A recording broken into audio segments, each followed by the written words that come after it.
আমি অ্যাডভোকেট গোবিন্দ প্রামাণিক, মহাসচিব, বাংলাদেশ জাতীয় হিন্দু মহাজোট। গতকাল বিকালে শেখ হাসিনার পদত্যাগের পরে এদেশের হিন্দু সম্প্রদায় মনে করেছিল যে তাদের উপর বিশাল একটা হামলা, লুটপাট, অগ্নিসংযোগের ঘটনা ঘটবে। কিন্তু গতকাল বিকালেই বিএনপি এবং জামাতের নেতারা তাদের নেতৃবৃন্দকে হিন্দুদের বাড়িতে হামলা, লুটপাট, অগ্নিসংযোগ যাতে না হয় এবং প্রত্যেক মন্দিরে যাতে পাহারা দেয় সেই ব্যবস্থা করার নির্দেশ দেয়। এবং গতকাল থেকে আমরা দেখেছি সেই পাহারা দিয়েছে। সাধারণভাবে হিন্দুদের উপরে বড় কোনো মন্দিরে কোনো হামলার ঘটনা ঘটে নাই। কিছু আওয়ামী লীগের হিন্দু নেতা আছে যারা বিভিন্ন সময় লম্পঝম্প করেছিল, তাদের বাড়িতে, শুধু হিন্দু বাড়ি না, মুসলিম আওয়ামী লীগ নেতাদের বাড়িতে হামলা হয়েছে, লুটপাট হয়েছে এবং সামান্য কিছু সুযোগ সন্ধানী এলাকা ভিত্তিক তারা কিছু সামান্য মন্দিরে হামলা করেছে, সেটা ব্যাপক বিষয় না। কিন্তু আমরা দেখলাম যে ভারতের রিপাবলিক এইটাকে নিয়ে ব্যাপকভাবে রিউমার ছড়াচ্ছে, নানান কিছু মিলে উদ্ভট কথাবার্তা বলছে। এবং আজকে দেখলাম শেখ হাসিনার নিয়ে তারা কাহিনী তৈরি করছে, বঙ্গবন্ধুর স্ট্যাচু ভাঙছে, সেটা নিয়ে তারা খুব দুঃখে সাগরে ভাসছে।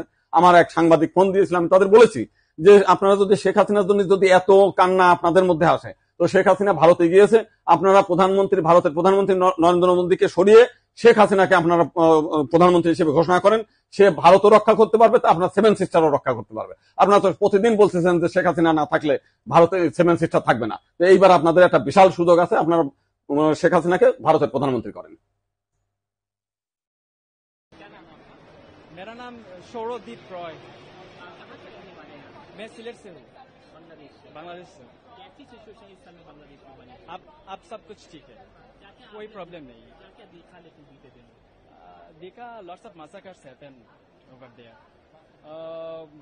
बहुत से स्टूडेंट मारा गया, 1000 के ऊपर। वो ये अनऑफिशियली काउंटिंग है, और ऑफिशियली वो बता रहे हैं कि 200 plus, but unofficially that was 1000 plus. Sheikh Hasina को लेकर क्या सोचते हैं आप लोग? शेख हसीना इंडिया में है, मैं समझ नहीं। शेख हसीना हाँ, क्या सोचते हैं बांग्लादेश में को लेकर? वो तो कोई स्पीच नहीं दिया, जाने के वक्त वो कोई स्पीच नहीं दिया।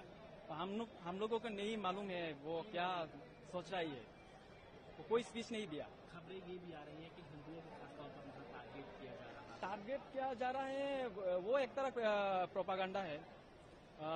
मैं फेसबुक पे दिखा, मैं वाकई में मैं विटनेस नहीं हूँ, इस तरह का कोई कुछ नहीं दिखा मैंने, वही सच है। आप यहाँ पर किस लिए आए थे? हाँ, विजिटिंग पर्पस पे आए हैं, और कोई पर्पस नहीं है। मैं विजिट